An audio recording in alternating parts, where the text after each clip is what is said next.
She is funny. She's an enigma. She wants to make you a better person. She's a very caring, sympathetic achiever. Intense, hardworking. A very plain person. She is a go-getter. Very focused, very outspoken. My inspiration and my hero. Disciplined, very disciplined. Absolutely beautiful. A very strong character. Very protective. She's very caring. She's kind, but she's a disciplinarian. She's capable of transforming herself. As a young girl, my father died just as I was coming out of the university. I came out of the University of Lagos in 1984, and my father died in 85 as I was serving. And then it looked like 53 was, a long, as if he died old, but he didn't. Now I realize that he was very young at 53. We were all very young. She is like a mother hen to all of us. She is very principled, very hardworking. She believes very strongly in things that she believes in. She stands her positions quite strongly, and she has no fears about being the only one on a particular position. She can stand her position against 1,000 people as long as she believes and truly is convinced about what she believes in. A lot of people see me and they always know that I'm related to her because they say I look like her a lot. And I see that as a good compliment because if you see in that Chidinma, she's everything that a woman would want to have. I had a quadruple heart surgery, and it was she that actually encouraged me to go to the hospital in the first instance. I wouldn't have had the courage to face that surgery. She insisted, and she was there all the way, and even paid my bills. And, she was just there for me. That surgery was took place while when I was campaigning for elections. And she also kept my campaigns going on, funding it. She was there for me. Sometimes I really feel that I owe my life to her. So, it's difficult to talk about her, in a normal way. My kids, oh my goodness. What can I say but be thankful to God? I will consider that I have the most brilliant children God made. And to God I give the glory. One, because they are grounded. It wasn't easy raising them alone. But the grace of God and what I obtained from my parents, I passed on. The faith in God, prayer, to pray and ask God and depend on God. Because even when your parents are not available, God is. So they learned early that they have to trust God. And so I threw them out. They went to schools, various countries, and I wasn't worried. And I give God praise because they never gave me any reason to run around. There wasn't an emergency. There wasn't like, oh, this one is drunk, or this one is on drugs, or this one, the police, or all that. And I was here. I'm here, and they're there in the US, in the West Indies, in the UK. And never once did anybody call me frantically to say, you need to come over, your daughter, your son. And so I'm grateful. And I'm also proud of them, and I thank them. I remember once having a mother-daughter tiff here. It was my 19th birthday or so, and she was upset with me and I was upset, and I had gone off upstairs and she had been yelling, and literally 15 minutes later she calls me downstairs and she's like, would you like to go to Paris tomorrow for your birthday? And I'm thinking, oh my God, I want to go to Paris, but I'm still angry. But I would have been doing myself the injustice because she clearly wasn't upset anymore. I don't think she even remembered the argument from 15 minutes ago. And so Of course, we went to Paris. I got over it. When I was doing my master's, I was in Barbados, and I never lived away from home. And my first night in my new flat, it was scary, so I called her immediately. She prayed for me, you know, everything was perfect. I felt calm until I went to bed and I saw a cockroach and I called her screaming. Remember I said she's supportive. With the cockroaches, she wasn't. She was like, get off my phone. I don't want to hear about cockroaches. And I was like, Mom, you're supposed to be there for me. She's like, yeah, I'll be there for you. I'm just not there for you when there's cockroaches. My mom had banned me from playing this Nintendo game that my neighbors had because I was addicted. I couldn't get away from it. And I had gone and done it in the afternoon and nobody knew.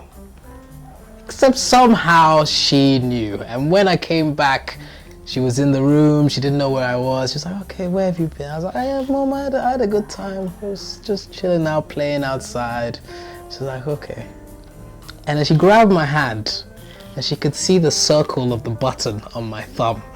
And she's like, I know you have been playing that game. And from that on, I knew I can't mess with this woman. She's like a detective. She could smell my lies from a mile away. She found the proof imprinted in my fingers.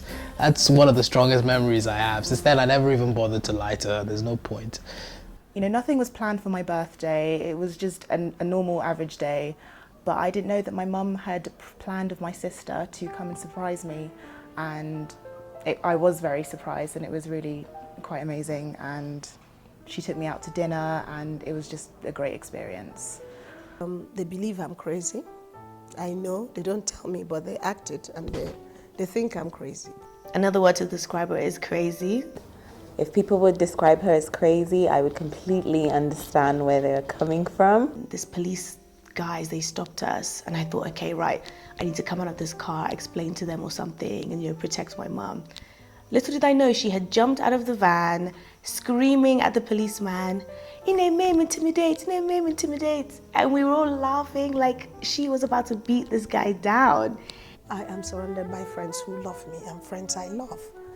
I'm grateful to God for that, because most times people have problems, you know, reaching out to identifying friends. I identify many. And putting me on the spot to name them is a problem you want to cause for me, because what about those that I have forgotten to mention? Not that I forgot, but you're telling me 2-3 names. So I'm a happy woman. I wish her the best. She's such a good person. I can't ask for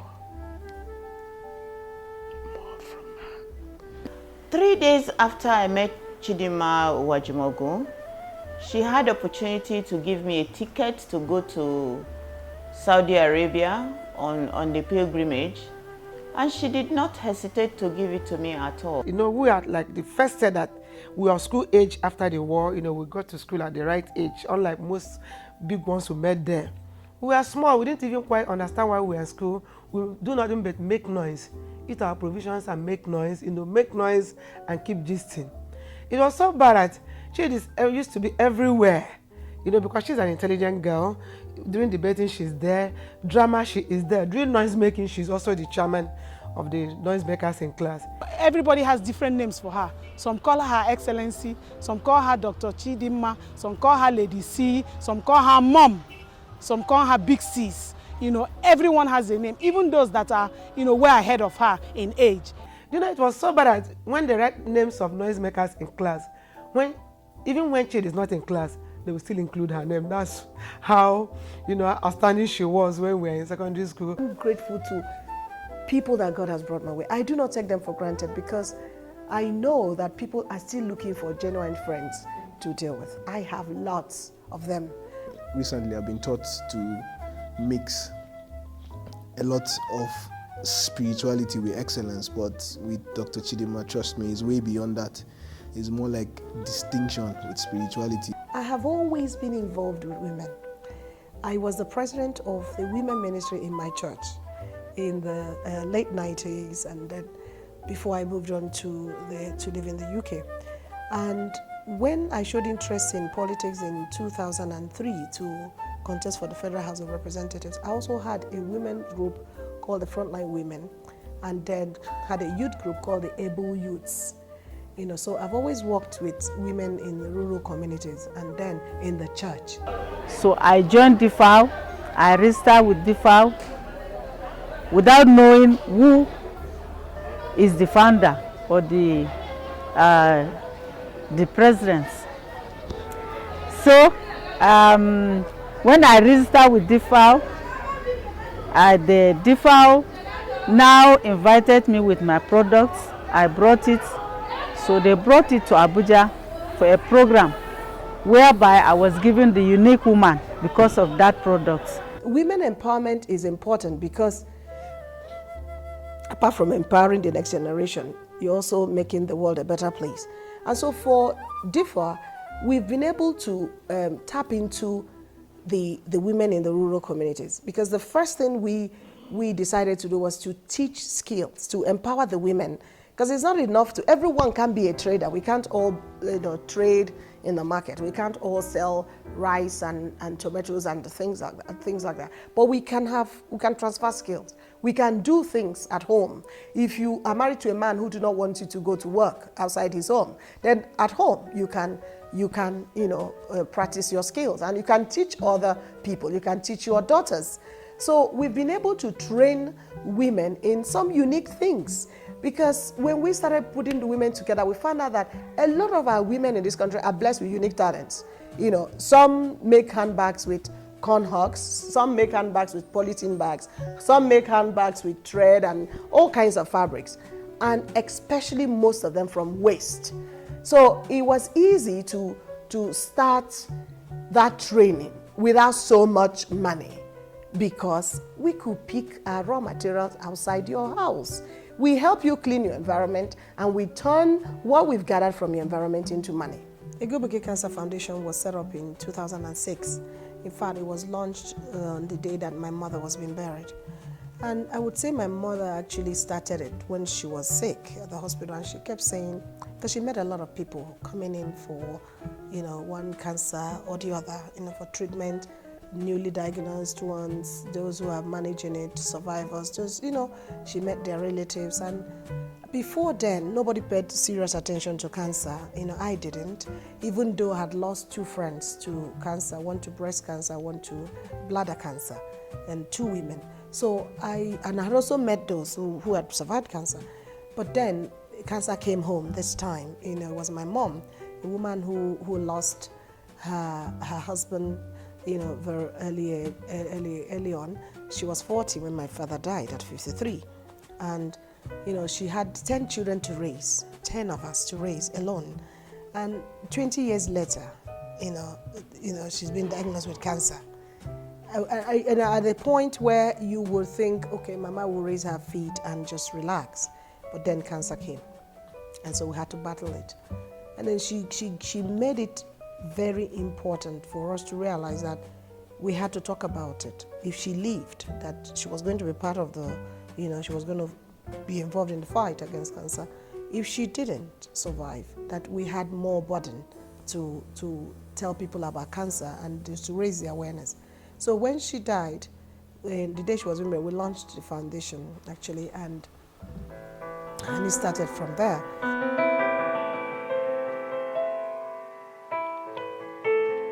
Okay, I just want to say happy birthday, Mom. I love you so much. I'm beyond grateful for everything you've done for me and our siblings. I'm not sure if I can ever show how much I appreciate you. Mom, I wish you an extremely successful and extremely long life, because I need you here taking care of me.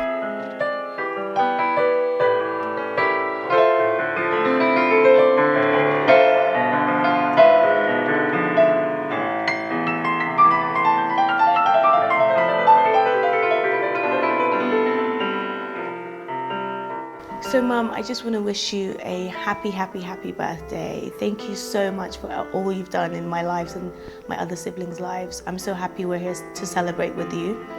I hope I'm gonna get this big party when I'm 50, so FYI. Hi Mum, I just want to say happy birthday. May God grant you at least 50 more.